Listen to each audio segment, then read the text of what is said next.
Bizzle,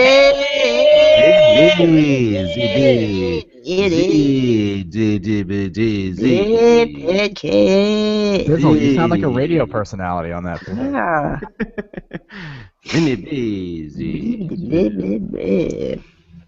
What's up, guys? It's been like a month. It's been so long, and this winter's been weeks, I so think. long. I blame Byram for all this. I do I know. too. He's too Guys. famous.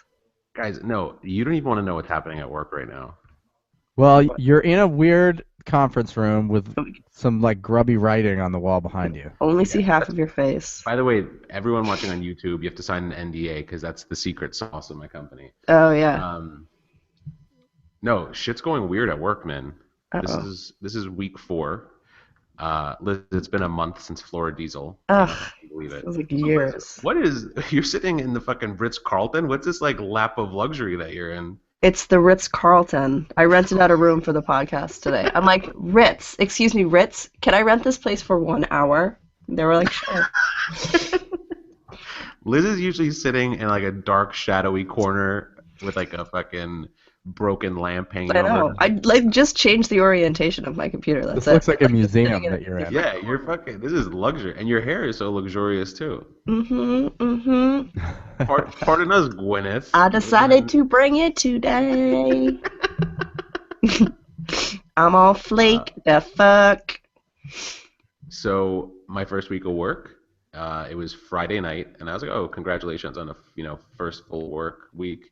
Was going out to get some drinks. Was excited. Like the following day was going to be like my big ass acting class. Oh and yeah. my boss sends me a text message at like 8 o'clock at night, and he goes, "Can you talk?" And I was like, "Yeah," because no one likes getting those fucking text messages. And he was like, "Oh, an entire department just quit. So can you take it over and start hiring for it and like manage that part of the business?" And I was like, I was standing in the middle of Banana Republic. Like I was not in a position to make such an important life. You're always making life decisions in the middle of Banana Republic. So I was like, okay, like what am I supposed to say? No, like I can't do this. Well, if you've learned anything from Ghostbusters, it's that when someone asks you if you are a god, you say yes. Yes. So I was like, you know what? I don't want to be the guy because I'm so the guy who's like day one being like, oh, I don't do that. So I was like, I can't be that guy. Like I'm new to this job. I'm gonna take on, and plus it actually was a really cool opportunity. So I was like, I'll do it. But at the same time, I'm being 100% honest with all of our listeners. Like I'm a total like insecure lump of fucking like lamb fat. So like I'm just kind of like, okay, I'll do it. I don't know if I'm gonna do it well, but I'll show up to the party. And then he resigned yesterday. So I'm over here with 1/3 of the business. No boss. Slowly you're becoming the CEO of this company.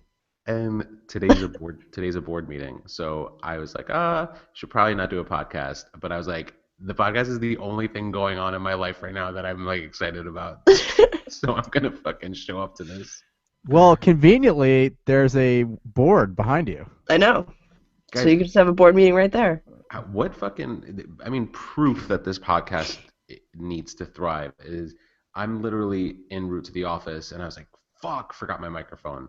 And what the fuck was this microphone doing on the table in the middle of the room? And a blue microphone that we use. I know, that's just good juju. Podcast gods. Yeah. I think it is a sign that you need to rename the company Coming In Sideways, the podcast company. That's exactly it. And funnel all the funds. I don't know how your company makes money. Build a like bitchin' studio and then we'll Yeah. come in and pod from the sweet studio. Yeah. With like flat screens and shit, and like we'll just stay there all day, like podding all day.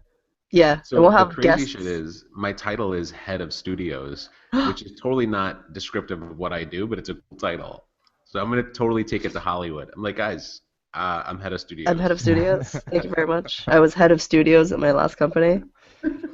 I like that title. It's like head of things. I'm head of shoes. The best part of this job is the proximity to one Jennifer Saya Maple Leaf Savage. Long-time listener of the pod, faithful friend. She works literally 6 blocks away from me, and we haven't met up for lunch yet. So she and I are G-chatting yesterday, and I was like, what are you doing for lunch? And she's like, oh, I have a meeting at 2. And I was like, oh, well, I have a meeting at 12:30. And she's like, so why'd you ask me to lunch? I was like, because 1 o'clock is not late to go to lunch. She's like, that's a late lunch. So lo and behold, we met up for lunch anyway. And I she mean, was that literally, sounds like a feud. I know. yeah, it was Feud. definitely, we were The definitely biggest going to feuds is feudalism. What time should lunch happen? Hashtag what So time is she, lunch? well, it didn't matter because she showed up 15 minutes late because she stopped off to buy a sports bra. Like, Jen, Optimistic. I mean, we've all been there though. I've I mean, definitely yeah. been late to lunch buying a sports bra. But the best part was we stopped to get lunch and she puts her order in and the woman's like, "Oh, $19." And Jen just pays it and all she got was half a soup, half a sandwich, and a cookie. And she paid it, but I could see her being like bewildered, looking bewildered. And then she came up to me. She goes, "I think I got overcharged for something." I was like, "Yeah, $19 is a lot for the food that you just got." Right, half a They charge her soup, like half a cookie, and $4. like 4 shots of Patron. Then maybe. I mean, it's lower Manhattan, you guys. That You're seems right. pretty much You get market 4 rate shots for of me for Patron, like we not can a put it whole together. lunch. So how are your 4 shots of Patron? They're good. Good. I've had to get fucking crappy Dean and DeLuca coffee because it's right downstairs. Ugh, frustrating. Guys, have you heard Dean and about this DeLuca. bulletproof coffee? So yeah, No. that's the coffee with like grass-fed cow butter in it. Yeah, like it's like and the coffee itself is apparently it's like there's a normal coffee there's like mold or something and the bulletproof coffee doesn't have any mold on it and you're supposed to put butter in it and then this like extract of coconut oil apparently makes your like brain work better. Well, celebrities swear by it, so I that's good enough for know. me. Yeah, And there's a then lot there's of this like there's what's a lot that? of people who do that. There's a lot of people who do butter in coffee. I couldn't do it. I mean, I don't put anything in my coffee, but definitely could not put butter. I don't know. I kind of want to try it out, but I'm sure that I'll just buy into it because other people said it's cool and it's really expensive. I mean, Um, it's like $25 for like a thing of coffee. can't you just put butter in your coffee, or there's more to it than that? There's I think like it doesn't it's something about the actual coffee itself, which is is an important part of the whole thing. That's just what they tell you. I think that might just be what they tell you. I don't know. I don't believe It's anything about anymore. like what's like MCT oil or something like that. Yeah, that's the like brain drug that you're But supposed that's to what's like, in the butter. that's in the coconut oil. There's like I guess there's like an extra thing. I don't know. So I kind of want to get it just to try it. And like what if I drink it and then I like podcast on it and I'm like perfect.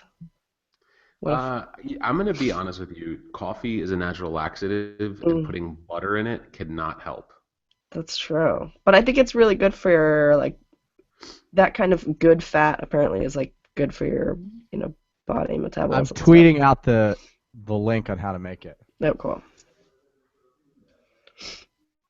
Want to give a shout out to a new listener. Georgia Foot for Hands O'Rourke is a new podcast listener. Hey, Georgie. Hey.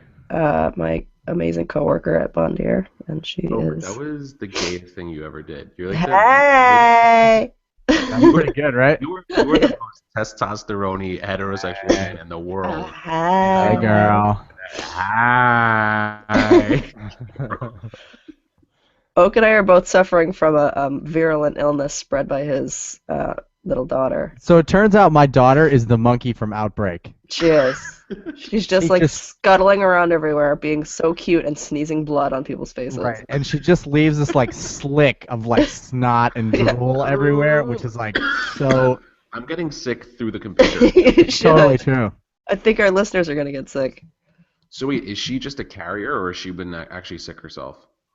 She was a little sick. She had we went to Vermont this past weekend, and she was definitely breathing like a zombie and coughing like a zombie, and she had 101 Oh shit. yeah, or 101. Nah, like 100. It wasn't high enough to be a fever, but Right. it was a little elevated. She But was anyway, just it was warm. mostly like coughing and sneezing. But she does this really cute thing where like she sneezes like right in your mouth and then she giggles about it. Cute. You know what's funny though? When you think about it, right? Like I'm not really that great at math, but isn't the body temperature of a normal healthy human being 98.6 degrees? That's Yeah. correct. And so I know that a fever over 100 is bad, but it's so weird that it's only a couple of degrees temperature. And it's really weird because 103 or like 104, you're like dead, right? Isn't You that? gotta go to the hospital for that It's like shit. a difference of like 4 degrees, and Yeah, the it's bad chemistry of times. your body's all fucked up. It is crazy because like usually you hear like, oh, 103-degree fever, like rush to the hospital, and you're like, well, if at normal resting state you're at 98.6, like I definitely probably get to 140 just walking upstairs. Totally. You know what I I'm mean? like 162 when I poop. It's heat in the room. Heat in the room. Heat in the room. Before I forget, we got a new iTunes review Oh, from Ham013 entitled "Bringin' the Lols," 5-star review. The comment on the podcast is "This is pretty LOL." So I Pretty agree with you. LOL. I LOL at this podcast all the time because Yep. it's so funny. But thank you, Ham013. Do we know him, 013? I don't know. Ping us on Twitter, dude. I don't know, Or but chick. Ham013, this Muslim is. I was very just about to grateful for you. say, Yeah. this Muzzy can't really have that your ham. But he'll make an exception because you gave us a review on iTunes. Yeah, Definitely. now he'll eat ham. I'll definitely motorboat your hawks. If you leave us another review. No, That I've been actually is reading so very much exciting about. to get a review. What's that? That's super exciting to get a review. It is I know. exciting. It's very exciting. Also, you know what? We haven't done a podcast in like 2 weeks, and it's like we're starting all over again. We're I like know. totally stepping on each other. Like, Really awkward. Oh, is this thing on? Yeah, you're right, because it took me 35 minutes to start up my microphone, which is Yep. literally just a plug and play. I know. I'm like, It's is taking this me thing back. on? I like it. I also can't hear anything anybody's saying because I'm so congested. Throwback Tuesday. Throwback Tuesday. TBT.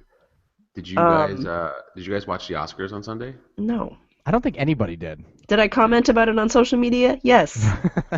Liz, you were everyone in the world is talking about the Oscars, and Liz is at Qdoba being like, God damn you, Qdoba, your sandwiches aren't portable enough. But you guys have one job. It's to make a portable sandwich filled with rice, and this fucking burrito is erupting rice all over the place. How am I That's a supposed to big carry failure. That's a big sandwich. Like anything that purports to be a sandwich or a burrito, I feel like you should be able to eat it with your hands. I mean, that's it. It's the portable food. You I'm have willing to to be make able an to eat it on exception for tape. Chipotle because their burritos can't be eaten manually. Why do they But- get a pass? I don't think know. they should be. They just do, but they're just like bloated, like overfilled, like gelatinous. Like That's how Qdoba is too. But I was like kind of expecting. I really wanted to like go take my burrito on the train and go home, and I couldn't. I had to sit there and eat it. And I was It's the like- only person in the restaurant. there's some sandwich places where you can just tell their shit is like tight as fuck. And, Yeah. like, they just like their sandwiches are super organized. Like D&D. Remember back in the day, the Oh, D&D yeah. subs, like that shit was elite sandwich making. Well, it's like because I think they had to be in prison at one point. The sandwich maker had to be in prison at one point to get the real fine art of the sandwich making down. Yeah. They must have really good sandwiches in prison. Because the same person's been making them for like 40 years. Yeah. Well, Maybe they I do want know to how go to to prison. pack meat in prison. Oh, that's a prison sex joke, That was folks. good. I see what you did there. Prison sex You know, joke. there was a guy at Boston College. He worked at the Eagle's Nest. It was like the sandwich shop on campus. His name was Kenny Chang, and he made the most legit wraps. Like, I don't remember. I really don't remember wraps being a huge thing early on in my life. But when I moved to New England, it was like everyone's eating a wrap everywhere. It's like you can't get away. Like they'll put anything in a wrap. It's because that's how people in New England eat all ethnic-y. It's Yeah, like so ethnic-y. wraps are the ethnic-y food in New England. It's because it's a combination of like a salad and like being ethnic. Yeah, exactly. Except with like mayonnaise and meat on it. So Right. basically the same thing you were eating It's before. filled with American chop suey. So. Right. But this guy, the line would always be long for him because everyone else just kind of like fucking fumbled, and this guy fucking rolled them tight. Like it was like the fucking perfect Christmas present. When I wrap a Christmas present, you see the tape everywhere, you see uneven corners, it's rips and that's how I make a burrito. If I was to ever make a burrito, this guy's shit was just like a fucking like cigar, and you're like you waited in line for a Kenny Chang burrito. But the last time I actually got a burrito at Chipotle, because I'm more of a rice bowl, a burrito bowl kind of guy, the woman was making the burrito and it just fell apart. Like she put too much filling, which I was grateful for, but the actual tortilla itself broke. And then she just literally piled it into a ball and like looked away from me and just like wrapped it and handed it to me. And I was like, I saw you do that. Like I'm watching you make it. I Liz, mean, you're but what can you do? You'd be like, hey, throw it in reverse. Stop the assembly line. This is unacceptable. And you can't just like empty it out into another burrito because that fucks up the whole like strata of stuff, flavors, right? Then it's all Yeah. just a jumbled mess, and yeah. It's basically just regurgitated if you do it that way. it's tough sledding at Chipotle. Liz, what was in your burrito? Liz, I can't hear you. You're muted. So basically, here's what happened, Bean. You turned your microphone on, coughed into it, and then turned it off. Nailed it. Throwback Nailed Tuesday. it. Nailed it. That's pod gold. Bad gold. Just professionalism. I all know. up and This down. is how we roll. This is, Yeah. after years of working on this podcast, I think we've Years. gotten it down to the fine art. Decades. It literally has been years. We started in 2013 and it's 2015. That's crazy. That's crazy. But literally, we forgot all of our fucking skills. We have nothing to show for it. We don't, if the three of us decided to go ride bikes right now, we would just collapse because we I mean, also forget how to ride I've bikes. never learned how to ride a bike. There's no way. You're the most athletic. You have the most athletic prowess on this podcast. That is absolutely untrue. I can't even really walk in a straight line. I never learned to whistle. We always just go wee wee wee wee wee wee. You know, the thing that I started in New York, which has become a thing across the world now, is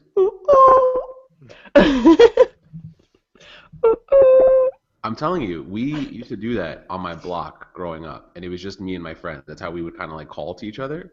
And then the hip hop game caught onto it, and it's just like transcended barriers. Like there's everyone in the world throws out an ooh. I think Lisa Vanderpump also just like walks into her restaurant and is like, Totally. You know who else? I think you and maybe Rosalie McHugh Gormley, aka Mugga. oh, That was her way of beckoning all the children Right. in for any certain meal. That She would meant go, that you were "Cuckoo." summoned. that was looking cuckoo. she was Which so is like- ethnic-y. Yeah, so ethnic-y. What was the cue for?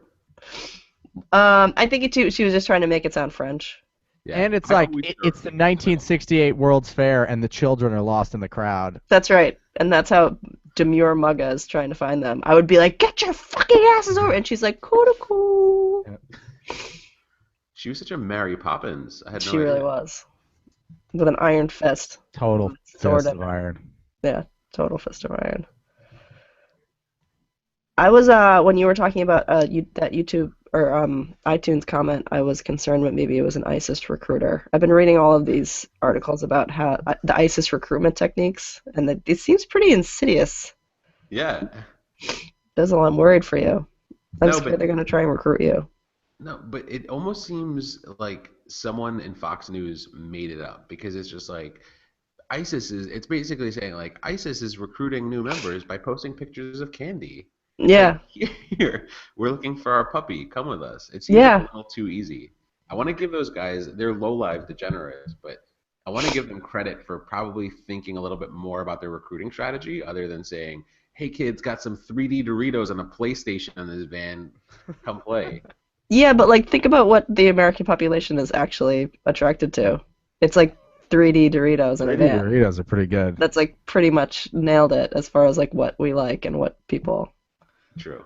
I mean, I'm not thinking that far ahead of the 3D Doritos. Me either. I'm just I mean, gonna. If there's 3D Doritos in that van, I'm gonna go into that van to get the 3D Doritos. I mean, I'm not playing chess here. Yeah, exactly. I'm only thinking one move ahead, and that I'm no move Dick is Cheney. towards I'm not a great 3D military Doritos. strategist. Right. I just want those fucking Doritos, and I want to watch this video of a kitten. Right. So Play. once I've gotten to the 3D Dorito bag and I've eaten enough that I don't feel good, then I'm starting to look at what's my next move here. Oh shit! I'm in ISIS. I know. Eating Fuck. Doritos. I'm a general in ISIS. I somehow managed to have recruited people. I'm While I was fucked eating- now. Yeah. Might as Fuck well no. go with it. Wait, so do you really think that like ISIS is gonna come to America and recruit people? Is that a real thing? Yeah, but I think you have to be like kind of Muslim for them to try and recruit you, which is Yeah. why I'm a little bit concerned about Barham. No, so the Apparently, thing I read is, this. What's that? no, they always get converts. So the thing Yeah. is, like, the people who are actually like, I'm not just saying this because I am Muslim, because obviously I'm probably not the best poster child for Islam, but No, they're gonna behead you yeah, first. they definitely. I mean, it's gonna take a team of them because I have a gigantic head. Yeah, They're that's like, true. It's gonna take them a while to saw through that well, they're gonna have those doubles, trunk. like the saws with the two handles, and they're gonna be like pulling back and forth. And there'll be like a God funny damn song it, playing. The they get people who were like not religious at all, and they're just kind of like, hey, be part of you're not part of any group, be part of this one. And then you get these fucking people who are like named Todd, who changed their name to like Zimbab Al Dakarwi, and then they fucking start killing people, and it's like, his name is Todd, the guy has freckles, there's no way he was practicing Muslim.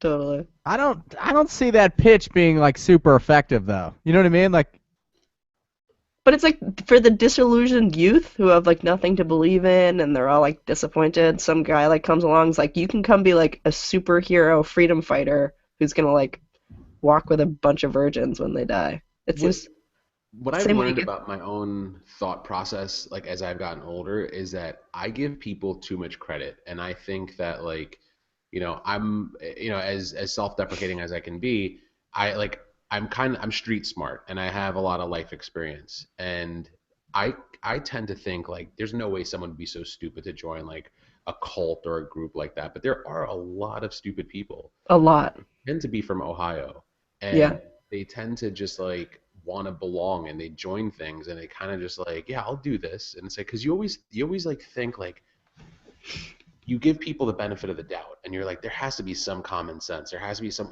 you have that internal like moral compass that's like, this is wrong, don't do it. But there are people who just genuinely are stupid, and they'll be like, oh, you're gonna go kill a kid because he fucking, you know, flipped you off in class? Okay, then we'll all do it, and then we'll all try to cover it up. I just described the movie I know. that's gonna What's make the me famous. plot that you're talking? What is this serial you're talking I about? think we need to get this to the studio. Yeah, If absolutely. only we had a head of studios to make it Yeah. happen. How can we make that happen? Everyone Go. who's ever made fun of me for having a giant head has seen my LinkedIn profile that says head. I finally have head in my title. That's Like that awesome. giant fucking satellite that's on his shoulders is finally getting him paid. Well, I would like us and all our listeners to all make a pact together. I think we should all put our hands in. Let's put our hands in and touch through the internet that we're not going to join ISIS. I promise I won't join ISIS, but I don't know if they offer me Doritos. No, you got to be Liz- strong. We have But to I raise really love awareness. Doritos. We have to raise awareness, and it's Liz doesn't important wanna that join people. ISIS. She just wants a reputation.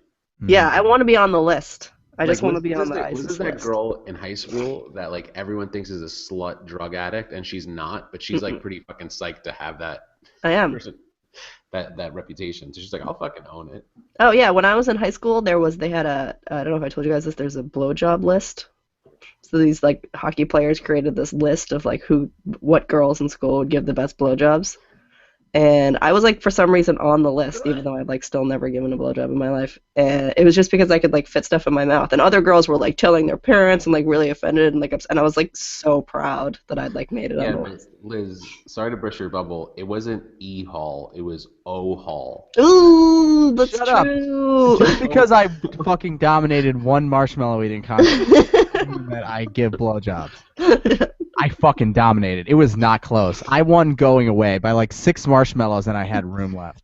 And we have weirdly genetically small mouths too, so it's amazing what we can do. Actually, mine's fucking huge. Really? See, I have a weird small mouth.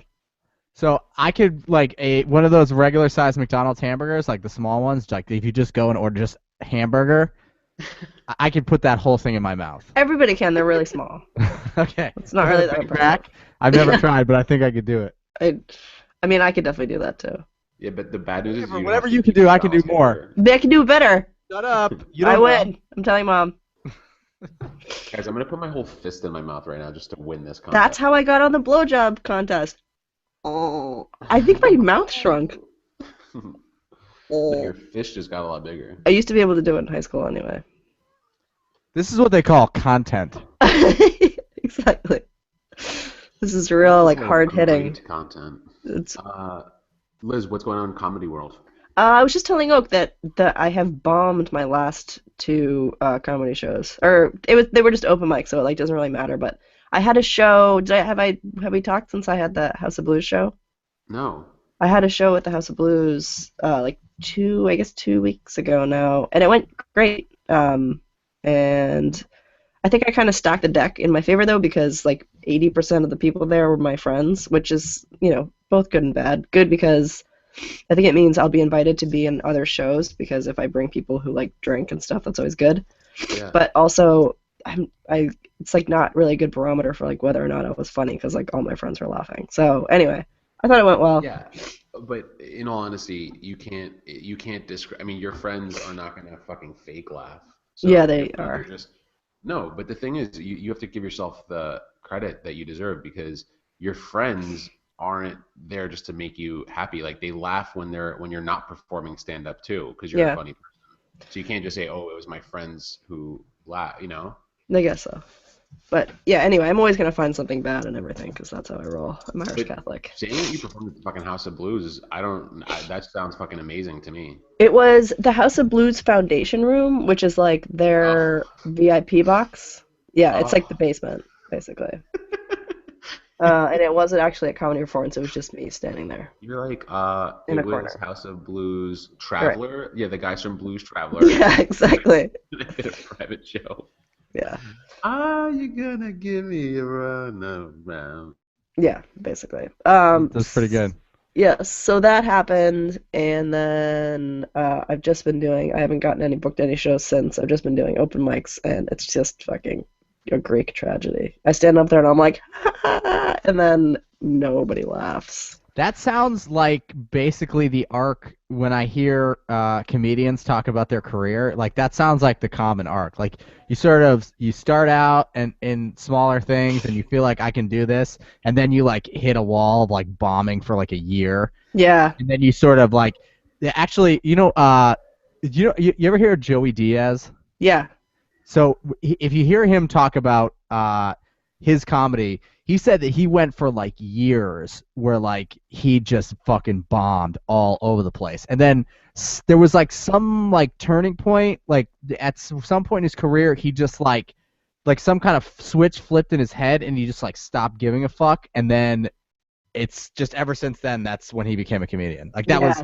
like that's when it all made sense and everything became easy. yeah. And like Waiting he for says, that. I don't know I don't know why it happened or how it happened. I didn't do anything. Like, it just happened. Like, like everything just like slipped into place, and then suddenly it was easy, and then it was fun. Yeah, But like I years. wish if I can find the podcast. I think it's on the Joe Rogan Is show it Joe Rogan? Yeah. where he's talking about that. But it was like that. The reason he did it is because like he had fucking come out of prison and he couldn't get a job, he couldn't do anything else, and he's like, well, I'm just gonna do stand-up comedy because it's either that or fucking crime and go back to prison. So he just kept doing stand-up comedy, and it was horrible for a really long time, and then all of a sudden it just slipped into place, and now he's like the funniest motherfucker ever. I mean, that's kind of how I feel about it. Obviously, I have never been in prison because I've never gotten caught, but I just can't picture myself doing anything else right now. And it's such a bizarre thing because I'm not making any money doing comedy. I'm like barely even like a comedian in any way, but it's just like I can't imagine going and doing anything else. People are like, "Oh, you're going to go get like a real job?" I'm like, "What? No. I'm just doing this." Right. And that was the same way that Joey Diaz described it. And he was like, it never occurred to me to quit because What do I do? What would I do? Yeah, that never even occurred to me. Like that wasn't a thing. I just assumed I was just gonna suck forever. Yeah, But I then actually think I would be more like embarrassed to quit than I would to just suck at comedy for the rest of my life. I just don't. I don't want to give up on it. Oh, I don't think. I mean, I think you've gotten so far that like. I don't know. Anyway, us normals are really impressed with you. Thank you.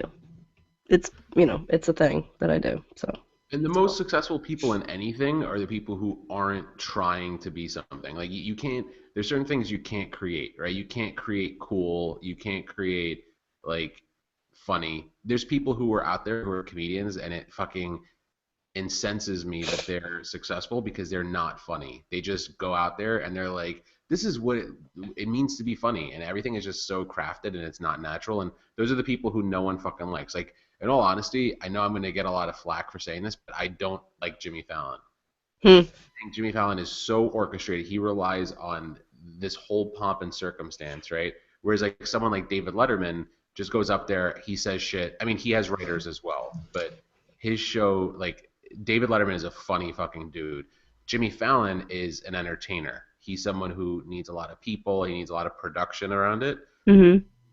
And yeah, his shows can be super entertaining, but when it comes to being funny, there's people like Howard Stern. He's not a stand-up comedian, but he's so fucking smart and he's not trying to put on the show like, hey, look at me. I'm like, I can't stand Kevin Hart. I cannot stand him. I don't think he's funny at Yeah, I all. think he's pretty funny. No, I don't think he's funny at all. I watched his stand-up special. I thought it was pretty funny. But it did seem like he's working like I mean, but that's part of it. You have to work really, really hard to Yeah. make it look like you're not trying. Yeah, I think that's definitely true. And like the being naturally funny might like lead you to be to want to pursue stand-up comedy, but that's not what's going to make you successful. no. Yeah, it's like I think I see a lot of comedians who get up there and are obviously like their friends think they're funny and like there are funny people and they say funny things and they make people laugh. And then they get super frustrated when they're not getting up on stage and killing. But there's like so much more to it than just like getting up on stage and like saying things that your friends think are funny. No, what I'm saying though is and this is probably getting too deep for this podcast, but there's this is this is your calling because if normally in your life when you try something and it's difficult, it's easy to be like, fuck it, I don't want to do this anymore. Yeah. And this is something that's super difficult and there's no success guaranteed in it, and you fucking do it every day and there's no question about it. Like you found what you're passionate about, right? Yeah. Which is super important. And when you start being less genuine, if you were to start and say, okay, I'm gonna write jokes this way and I'm gonna try to be like this person or I'm gonna talk about this, and it's not stuff that's flowing like there's no excuse. Like you have to fucking train, you have to go out there, you have to write, you have to bust your ass, and you're gonna have stuff that's not funny, you're gonna have stuff that's not gonna go over well.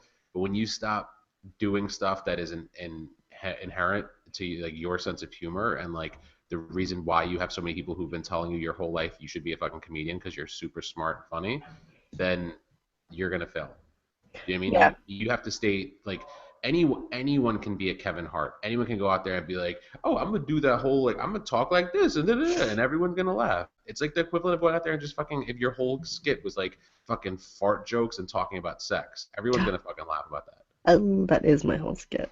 Also, if someone's going to pay you like $200,000 to be a total fraud, you should take it. 100%. The I mean, minute just, like, somebody don't even ask yeah. any questions. You guys are totally misinterpreting me. If you have a chance to sell out. Yeah. Oh, I mean, Yeah. fucking obviously. I I'm said selling be it, genuine. I didn't say you have to have integrity. Right. If somebody is like, you're funny, but we need you to talk about being a giant slut on stage, I'll be like, that's fine.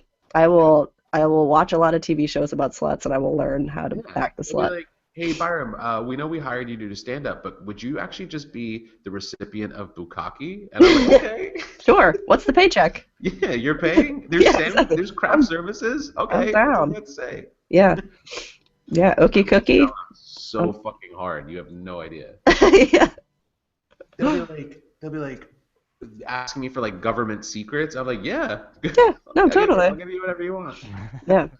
Yep. Bizzle, how was your one-day life-changing acting class with Nick Jonas or one of the Jonases? This kid, so it was actually, we haven't talked since then. No. Holy shit. No.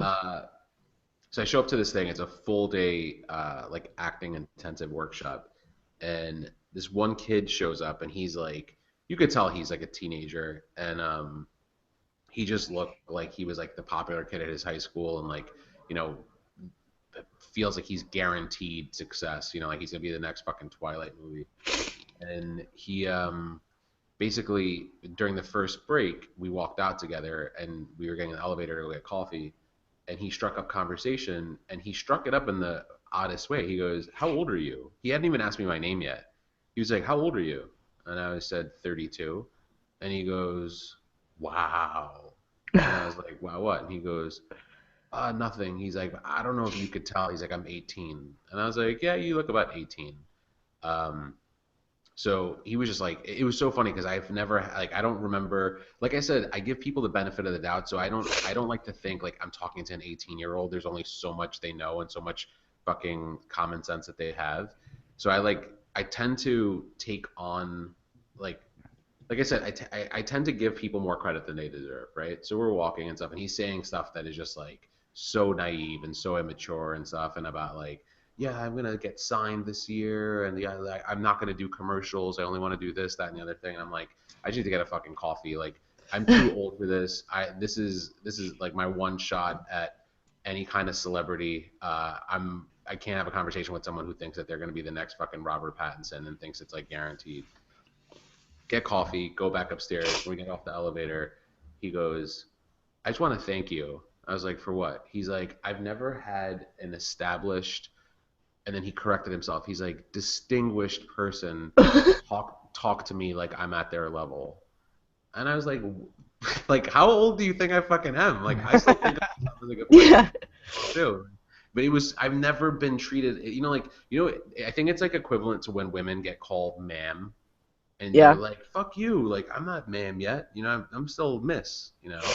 Like it was like one of those moments. I was like, "Damn, this guy, this kid, this 18-year-old thinks like I'm his dad," and I guess I can be his dad, right? You could be Like his father. 14 years older than him, but Yeah. it just fucking, it was so weird to be talked to like that. But anyway, I have videos. I'll share them with you guys. They're on a Dropbox. Oh yeah. Liz, when you're in New York, I want you to take this class Okay. because it is, and it would even, it doesn't have to be for people who want to be actors. The shit that you learn in this class, it's like almost magic. They give you a script to work off of, right? So you go up there. There's 6 people in the class. Each person takes their turn on camera, reading their script. Then you get feedback on like how you read, and you start to incorporate that feedback, and you do like 2 or 3 takes, right? So right off the bat, you see like improvement in what you just did. Then throughout the day, there's certain exercises and certain training that you then layer into your next performance. So then there's like a half hour of training, and then everyone takes another shot at re-recording their scenes, incorporating what they just learned before. So you're kind of like layering in stuff that you're learning, and they keep telling you, they're like, it sounds confusing right now, but just have faith that at the end your finished product's going to be amazing. So they teach you all these little tricks, and then at the very end of the day, everyone takes another stab at like their scene. And holy shit, like you don't realize it in your own work, but you watch other people, and you're like, I cannot believe that's the same fucking person that was here. I was like, you guys have some fucking secret sauce that you're bottling, and like, there's no way they could make someone who is a fucking like they could totally help people in being frauds. Like Yeah. you don't have to have any talent, and these people will totally fucking find a way to make you like really polished for camera. So I'll Well, show you that's guys the the whole real ones. Hollywood game.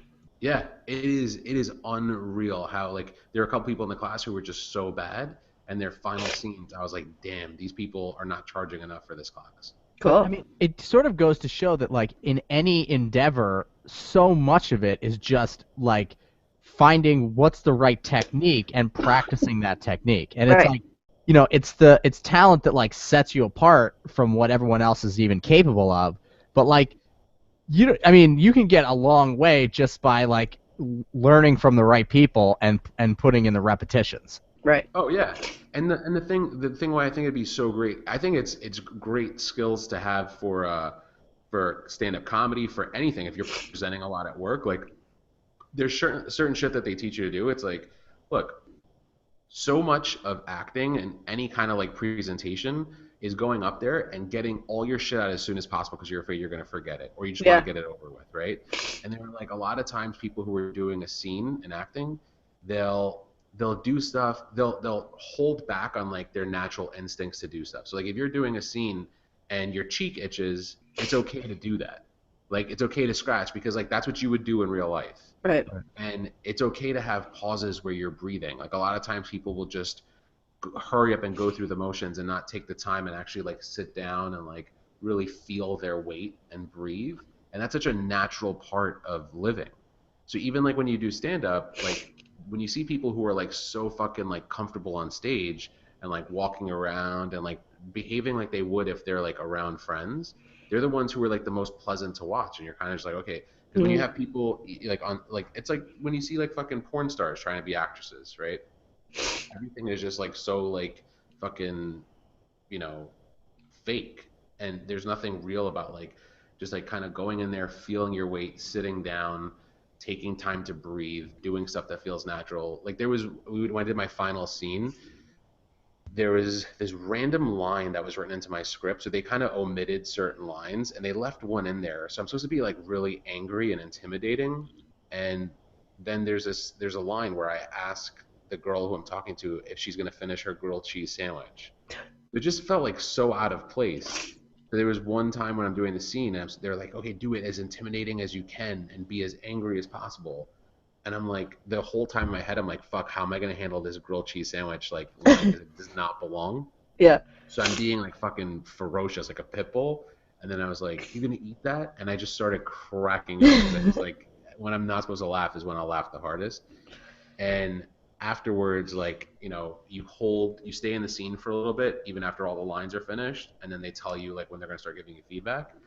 And right away I apologized. I was like, sorry about laughing. And the woman goes, first of all, if you're ever in an audition, don't apologize for anything that happens. And second of all, like, you could do no wrong in that scene. The fact that you laughed is what came natural to you, and it worked in the scene. She's like, you'll see when you watch it, like, it totally works. And there's certain shit that like you just don't realize, because you're like, okay, for me to do this, I have a picture of how it's supposed to look, and in my mind I'm gonna make that happen the way I see it in my head, and that shit never works out. Never, yeah. Ever. And anything in life, the way you picture in your head, if you try to emulate that, it's never gonna translate. And so when you just go up there and you're like, all right, I learned the fucking lines and I'm gonna say them as if I'm the one delivering them, that's when you're gonna be the fucking best. You know what they say in jiu-jitsu? Be water. I like that. Yeah. So just, you don't know what course that you're going to take, but just, don't try to make anything into something that it's not. Yeah. Yeah. Just be water. Yeah. Damn. That was mad deep. That was really deep, yo. That was like some Eastern philosophy shit, yo. All right, kids. On that bit of Eastern philosophy, I got to get back to the office. Which means I have to turn around to this other laptop over here. Yeah. I'm gonna stand up and get back into bed. Listen, you're really going back to bed because I'm so fucking jealous. Oh, absolutely. Yeah. How long are you gonna sleep for? Another hour, probably. God. I'll probably just lay in my bed and look at my phone, actually. God bless. Can I just say this was solid pod? Solid pod. I love you guys. This is great. Let's try to do this same time next week. Same time next week, yeah. We'll just shit up online though. We have fans who are waiting. Yeah, Fans totally. I'll get it up. And get us a studio there, head of studios. Yeah, exactly, head of studio. Oh, not for nothing. So really quickly before we sign off, the product that my company makes is like a really like flexible CMS that pulls in like social content and actually publishes your own content. So we should totally use it to build like cominginsideways.com. And yeah, we should. Let's do it. Our fans write and shit like that, and just like build out a fucking web presence and pull in all of our social feeds. All right, let's talk offline about that. All right, love you guys. All right, See you next week. Peace.